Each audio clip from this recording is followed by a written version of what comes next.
but it was almost like there was these arrows showing me in my mind where to pass, and I just kind of thought that's what it was. And so that's where I started understanding the concept of superpowers, because I can see passing lanes. And then with the databases, I understood just intuitively, how do I connect this data together?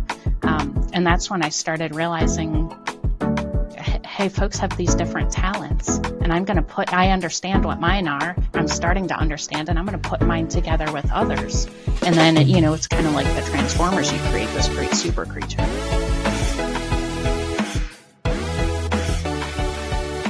Welcome to the Forward Slash, where we lean into the future of technology. I'm your host, Aaron Chesney, with my beautiful co-host, James Carmen. James, what are we talking about today? I'm beautiful again after our point-counterpoint episode last time. Yeah, I'll give it to you. You definitely have a face for radio. Today we have with us one of my favorite people, Holly Laveling. Holly and I know each other outside of work from, we run in the same running group. She runs a little faster than I do, but we're still in the same group. I'm the safety coordinator. I just go at the back of the pack and make sure everybody's safe. Like if anybody falls down, I'll eventually find them. That's my role. Holly, welcome to the Forward Slash.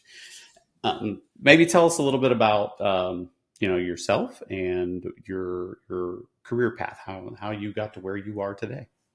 Sure. Hello, and thanks for having me. I still consider myself a software engineer. When I introduce myself, I still say that. I can't say I code as much as I did back in the day, but I'm an engineer.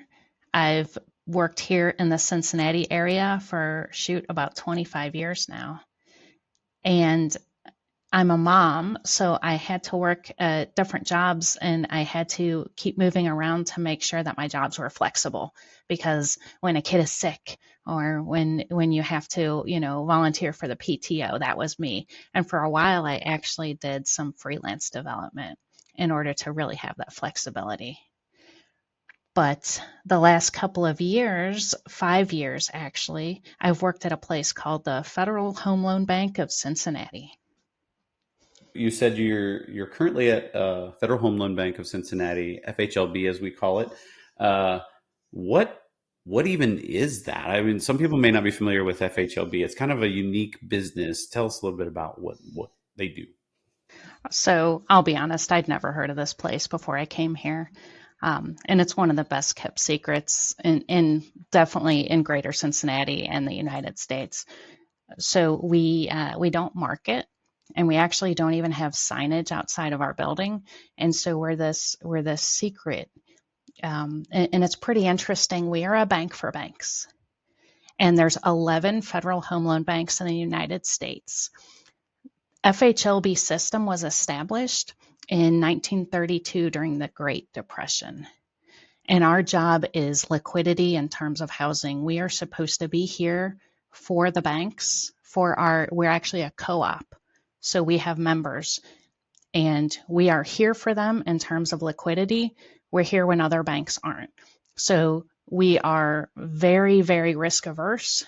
We are safe. We are sound. We are deliberate. Pretty interesting. We have 3 main business activities. We have advances. We give advances. We have a mortgage purchase program. So we buy mortgages. And then the one that I really, really like that kind of drew me in, we have a housing and community investment program. So we give grants back to the community, and it's actually 15% of our profits. So a lot of things like Habitat for Humanity builds and all of these other things, those are funded by us, the Federal Home Loan Bank, through our member banks. But again, we kind of stay behind the scenes just supporting affordable housing. That must be a very rewarding part of your job, I would imagine. It is. You don't think about these kind of things. You want a mortgage and you go to a bank, but the bank doesn't just go in the back room and have, bundles and bundles of money there. So they call their friendly Federal Home Loan Bank. So any day we can be lending billions of dollars, and some folks might want it longer term for a mortgage, and some folks might want it overnight because they have certain, they have to have so much cash on hand. We, the Federal Home Loan Bank system, were the second largest debt issuer in the United States behind the Treasury Department. I could use some millions of dollars over there. That would be. when I I wouldn't first mind that got at all. when I got here and started looking at the systems, I had to go back and do the commas because I'm like, hold on, that's not thousands of dollars. That's millions and billions of dollars. And it's not probably high volume from a transaction count perspective, right? It's probably more big dollar, fewer transactions, right? It actually depends. It depends on what our members need. So sometimes we have larger members and they need larger amounts of dollars. Sometimes we have a savings and loan out in the middle of, Western Kentucky that might not have a large volume, but they might need a little bit every week. We are just here waiting. And typically we are the inverse of the economy. If the economy is doing poorly, people need more money from us because they don't have it. But if the economy is flush with money, typically they don't need their Federal Home Loan Bank as much. What's the most challenging aspects of working at FHLB? For me, our mission, we are here when other banks aren't. So for me, there's a lot of safety and soundness to make sure that we are here when other banks aren't. And in terms of me and my job, I'm in IT. So our systems have to be here when other bank systems aren't. So, our DR has DR. We have to make sure that our systems are available. We have to make sure that our members, when they need us, can, get advances or view their reports that they have with us or anything. So I think that is, for me, pretty challenging. Especially I have, we practice agile mindset, inspect and adapt, fail fast. Well, how can you fail fast if you have to be so dependable? So for me, that's actually part of the challenge that I love about this. My job's not easy, but game on. Yeah, it's interesting when you have to provide that, and I've heard it phrased. We phrased it that way at Cengage when I was there. That dial tone level reliability, and that doesn't make any sense anymore. There is no such thing as a dial tone because nobody has a landline. But you pick up that phone and you hear, it's always there. You pick it up, it's there. You pick it up, it's there. That level, that reliability, that's a different mindset. For some folks, some businesses don't need that level of reliability, but you all absolutely do. It is, and how could we provide that without creating a stressful environment for our employees? I don't want to be stressed. I don't want my folks to be stressed. So for me, it's a point of pride. Like, how can we do this? Other jobs you might not need to do this, but I get to do this. I have the opportunity to do this every day, and I want to be surrounded with people who also feel like, hey, this is a challenge that I want to go after. So with moving quickly with agile and agility and whatever other buzzwords around moving quickly through a backlog, how do you balance that with security and compliance? Because I mean, I'm sure there's like a ton of red tape with being a federal type entity and all that, moving large sums of money like that. So you're right. Again, safety and soundness is paramount. And for me, it's all about the relationships. We have a great, very, very knowledgeable security department and also an enterprise risk department. And I really want to understand where they're coming from, what's important to them. I don't want them to say no, and they don't want to say no. But if I can understand the risks that they're concerned with, I can think about how can we achieve this if I make sure we have visibility here or controls there or backup over here. So I don't. I tell you for a fact, we do not move as quickly as these cutting edge companies or something like that. But I'm pretty happy because we're constantly moving forward. And especially in what we do, it is important, those relationships with compliance and security. and we absolutely as developers need to be empathetic to their job, because it is a hard job, right? But the magic happens honestly where you have that reciprocity there, when and most of the time it's there. We just assume as developers, oh, they're never going to let us do this or this. I've just found out that, like, have that conversation, talk to them about, what's your concern here, what are you trying to mitigate, and let's talk through this, and maybe we can solve this problem in a different way. But most people in those positions are pretty, they're not like the no, you always do it my way or the highway. They're not those kind of folks. They're usually pretty willing to work with you.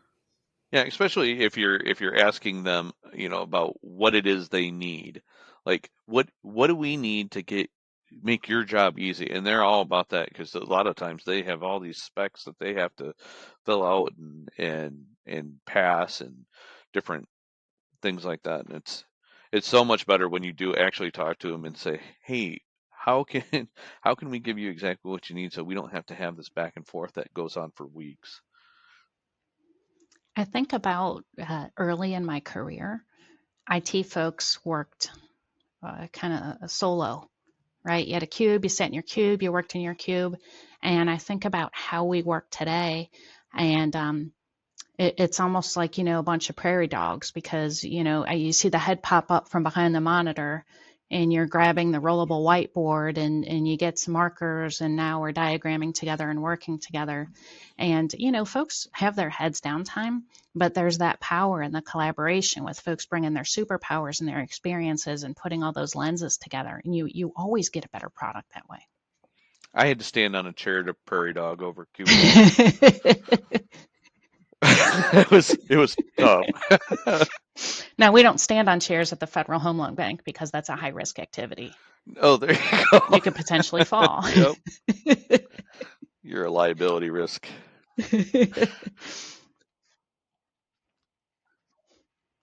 Oh, I see. Yeah. That is actually not accurate, because I am not taller than that. But my colleague, Tim, TG as we call him, TG is, I don't know, 6'6" or something. And so when I first started working there, he was showing me around. And I finally said, listen, do you mind bending down? Because he was talking over my head. I couldn't hear what he was saying. He's a foot taller than me. So poor TG's back was hurt, because he was hunching over the whole first day, walking me around, showing me stuff. We worked with a guy like that. He had to duck every time he entered a conference room. My clock recently, with the time change up on the wall, I couldn't reach my clock, and TG walked on over, put his one paw up, brought it down, switched the time, and put it back up there. It's paw. Sorry, TG. She said it, not us. He's a former basketball player. It is a paw. It does have a big paw. Yeah.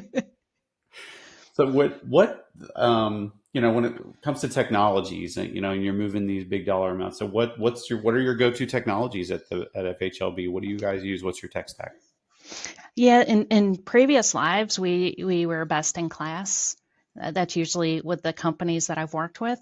But here at FHLB, we are risk adverse, and we want to keep things simple. And we also feel like it's very important to have support contracts on the software and the technologies that we use. And so we stick with one stack just for safety and soundness, and that's the Microsoft stack. So, you got your .NET, your SQL Server, or your Azure SQL DB, and then in terms of cloud, it is Azure. It is single cloud. And Angular front end as well. I'm a big fan of Angular. All right, so you mentioned earlier you don't get to do any coding anymore, but like if someone was holding a gun to your head and said, write a software product right now, what are you reaching for? Like, what's your tech stack that you would do it? Wow. It's funny that you say that. When I came to my current job, I've been here 5 years, they said, would you like a Visual Studio subscription? And first of all, I'm a Mac kind of girl, so I had to figure out how to use a Windows computer. But this was like a pivotal time. You could almost hear the music in the background. I felt like I was making a really important decision. And so I said, no, I would not like a Visual Studio subscription because in my role, I really shouldn't be coding. So I felt so proud of myself that I made this decision, but I'm pretty good at coding. So I've been offering to my folks like, hey, I can pair with you. We can pair program. I can help you with TDD and things like that. And nobody will take me up on it. and so I've like pulled up my chair and sat down, and I think I've scared people to death. Like they think I'm like assessing them or something. But in my, at home, if I had to pick up something and do it, I've really enjoyed, Spring Boot backend and an Angular front end. And I just really, really like databases as well. I don't really like that middle. I like front end and I like databases. I'll tolerate the middle services. Now, that we may have to not be friends anymore. You're not talking like stored procedures, are you? Please tell me. Okay. No. What, stored procedures are bad? You know what? They weren't 20 years ago. No, they weren't. That's the original like reusable logic, right? And make sure everybody uses the same logic. But in terms of, back in the day, back in school, you're learning these technologies. And when I started getting into databases and database design and the normal forms and everything just made sense to me. And I'm a former college athlete. I'm a soccer player as well. And I didn't realize that everyone couldn't see the passing lanes. But it was almost like there was these arrows showing me in my mind where to pass. And I just kind of thought that's what it was. And so that's where I started understanding the concept of superpowers, because I can see passing lanes. So I could really, understand how to move the ball. And then with the databases, I understood just intuitively, how do I connect this data together? And that's when I started realizing, hey, folks have these different talents, and I understand what mine are. I'm starting to understand, and I'm going to put mine together with others. And then, it's kind of like the Transformers. You create this great super creature. So you talked about how playing soccer actually helped you in your IT career. Do you think that it's important for, developers or anybody in the IT world to get out there and do some type of sport type activity to make these kind of correlations and work different skill sets that may actually cross apply? I do, and I think soccer is a really interesting type of sport, because with basketball, if you are taller, typically you are more successful. And in track, if you are faster, you are typically more successful. And soccer's kind of different, because you can have different skills and still be successful. You just have to, number one, modify how you play, and also how the team attacks problems. And I'm not a fast person, but because I saw the passing lanes, I was really able to make a plan in my head. Okay, when I get the ball, I can pass it here, here, or here. And I didn't have to necessarily be able to run around people. So, but I think it's really interesting, because that's how work is, right? Everyone has different skill sets, and you think about what yours are and how you can match them with other people. And also soccer, the game of soccer is really player centric. And let me give you an example. When I was done playing, I coached little ones. And I remember our first game, it was like a U12 team, U12 girls. And we had our first game, and there was a corner kick. And all the girls, I could see it like it was yesterday, they just turned their heads around and looked at me. And so I just turned around and looked behind me, because I thought like maybe there was a cow, because we were playing out in a field. No cow. So I yell out like, why are you looking at me? And they said, what do we do? And because they had been used to, having coaches who told them the play. And so I said, figure it out. And so, of course, a little tiny girl tried to kick the ball, and it took her 5 kicks to get it 10 yards. And, but at the next practice, we talked about it. But I said, how do you think you should solve that problem? And, of course, there's some parents who are like, win, win, win. But I'm thinking, problem solve, problem solve, problem solve. And that's just like work, especially with Agile. What do you think? How do you think we should solve this problem? And so we might have lost a game or two, but those same U12 girls, they came back. I was coaching high school. They kicked my tail. These girls, I would play their high school teams and they would win, win, win. And then they'd come over like, Coach Holly. And I'm thinking, I taught them everything they know. Why did I do that? Now they're beating me. Well, I was really happy to see that, but starting from a young age, hey, figure it out. What skills do you have? Because if you think about, again, basketball, the coach calls timeout, and all the players gather around the coach, and then the coach gives the play, and then the player's job is to execute the play, and that's okay. But I also like the idea of the player saying, what can I do here? Let me think about this. And they try something and it might not work, but then they learn from that experience and then they go and try something else. And that's what we do at work every day.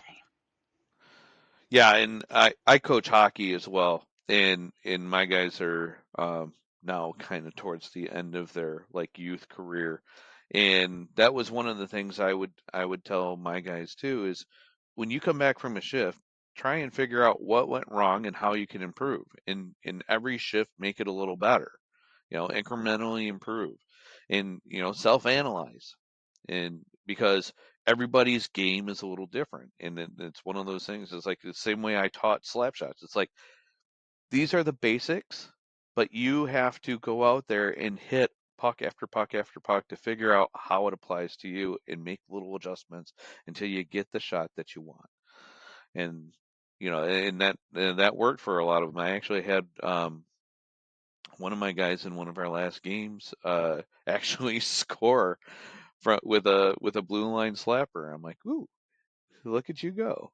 And it's from those little adjustments. And I do think, and I think every sport has kind of its piece that can be applied to um IT. Like for me, it's the peripheral vision, because peripheral vision in hockey is really important because you got to be able to see all the other players, right? And I think that helps me in being able to see what's off to my right hand or left hand side that might interfere with what I'm trying to accomplish. And for like risk analysis and things like that, we talked a little bit about risk analysis earlier, but when we're coding, we think about risk to trying to accomplish a story or something like that. It's like, what are the risks in applying this? And sometimes you can see those hidden dependencies or hidden risks in a story when you take a look at the periphery, right? So yeah, I think that's really cool. And shout out to coaches. Right. So I only learn about hockey from watching Letterkenny. So you said when you come back from a what? I don't know that I've ever heard that term. A shift. So Yeah. yeah. So when you do a line change, it's usually your shift is like a minute to a minute and a half before you're gassed, and you gotta come back to the bench. And so it's very interval training centric. So you go out minute and a half of hard, you know, top speed skating in play, and then you come in and the next line goes out. Yeah. And that's your shift. So every time you come off of a shift, you think about the last shift that you had, and say, okay, what didn't go well in that shift? Like maybe you missed a pass, or maybe your position was off, or maybe you could have done something different with the puck to get a better scoring opportunity. Those types of things. So when you come off your shift, you've got your downtime between shifts on the bench, and you can think about those things, which is kind of unique about hockey because there's not a lot of sports where you get that like downtime to think about your play. Maybe like baseball might be one, like when you're at bat and you're sitting on the bench, you can think about your fielding plays. that you had in the previous inning, when you're out in the field and that kind of thing. I don't know of any other sport that changes as rapidly, because I know soccer, you don't make subs that often, so you don't have that downtime, so you got to do it between games. Um, my partner is a former ice hockey player. And so there's so many parallels with ice hockey and soccer. However, one big difference is I asked him to run with me, and he was like, oh, 5K, that's such a long distance. But he's used to the 30-second or 1 minute shifts. And so I can get him a couple races a year. He'll run a 5K, but he's like, oh, that was so long. And I'm thinking, oh, the 5K is my warm up for my other races. Yeah, I sometimes relate. I think probably the closest sport to hockey is probably lacrosse, but I also have called it soccer on ice. So we've actually brought out a soccer ball and had them play soccer on the ice, which is funny. It's like a bunch of guys skating around trying to kick a soccer ball on the ice. It's Well, so you have the tactics, which are similar, but the skating itself is such an art. And actually, we had tickets to the Blue Jackets, season tickets. And so he would tell me all about look at the skate and all of these different things. And I just didn't realize that there was such an art to ice hockey. And it's so much more difficult. I mean, with soccer, hey, I just had to run on the ground, which although sometimes I had trouble staying on my feet. If you're listening to this, Coach Jordy, sorry about that. But this is a whole other level. And again, lacrosse, I really appreciate lacrosse. But again, that's running on the ground. It's a pretty interesting sport. although if you think about like your footwork that you have to like, because I've played some indoor soccer, and I'm like, I was amazed at like some of the footwork that some guys had, or some of the ladies, because I played on a co-ed team. Just the way they were able to manipulate and move the ball, it just was impressive. Like there was one guy um, who was French and had been playing soccer a long time. He used to be able to do this thing where he would reverse the ball from the top with his toe. Like and he'd be able to move backwards and just move and turn the ball. I'm like, that's amazing. I was just like, that's awesome. With my coaching, I love starting with you littles. But they don't know any better. And so everybody has a ball, and it's right foot, it's left foot, it's all different parts. And I would mentally, when I was preparing a training session, 1,000 touches for that session. Now think about that. If you train a couple times a week, and I even encourage them and talk to their parents, if you have a little bit of a deflated ball, and as they're on the phone or watching TV, if you're just touch, touch, touch, touch, touch, it's amazing. And even today, it just happened the other day, I knocked a glass off the counter and I caught it with my foot before it dropped. And it just becomes second nature. So what about like at FHLB when it comes to like, are we going to build this or are we going to buy this? Like, how do you all go through those sort of evaluations at FHLB? So we always do a buy versus build analysis, but one of the things that really attracted me to FHLB is we do a lot of custom development. And as a software developer or now development leader, that interests me because I really like solving those types of problems. But we have some pretty unique business model and challenges here. So at times we buy, typically we build, we will do an analysis. And we also, if we build, we can then support and we can be more nimble because if we need a change, we can implement that change instead of waiting potentially for a third party, a COTS software, the package to roll out or this or that. We can go ahead and make that change. And again, it's all about being there for our members and serving our members in the quickest way possible. What about open source? Do you guys embrace open source? I appreciate the beauty of open source, but again, in terms of risk, we do use some open source software, but we do have vulnerability and scanning and all of that kind of stuff, and we typically don't utilize a lot of open source software because of the vulnerabilities It's pretty or common. potential for them. Yeah, it's pretty common in the high compliance world and risk averse world to not use open source. Hurts my heart. being an open source aficionado, but I get it. I understand.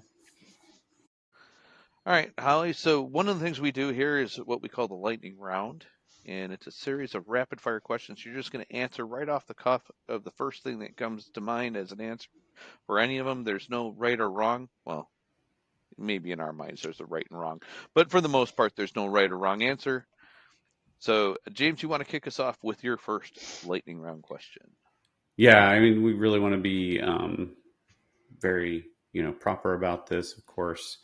What's your favorite type of muffin? Blueberry. What's Good your answer. favorite number? 14. Have you ever tasted soap? Yes. Thank you, Mother. Name one of the 7 dwarfs. Sleepy. I know this question is going to be tough. Climb a mountain or jump from a plane? Climb a mountain. Also, negotiate my way out of both of those. What's your ideal outside temperature? 80 degrees. Would you eat a day-old taquito from 7-Eleven? No. If the toilet paper roll is really low but not completely out, do you replace it or leave it for someone else? Replace it. I'm kind of OCD on that. Would you rather come face to face with a miniature hippopotamus or a giant cockroach? Both are in a bad mood. Miniature hippopotamus. Do you Instagram your food? No. Super Mario Brothers or Zelda? Super Mario. All right. And for the final one, say something cool. A. Love it. Great. That's fantastic. And that concludes this episode of the Forward Slash. I'd like to thank our guest, Holly Laveling, for joining us today, and my co-host, James Carman, and all the folks that make this podcast possible. Hit that subscribe button to be informed when new episodes are available. Thank you for listening to the Forward Slash, where we lean into the future of technology.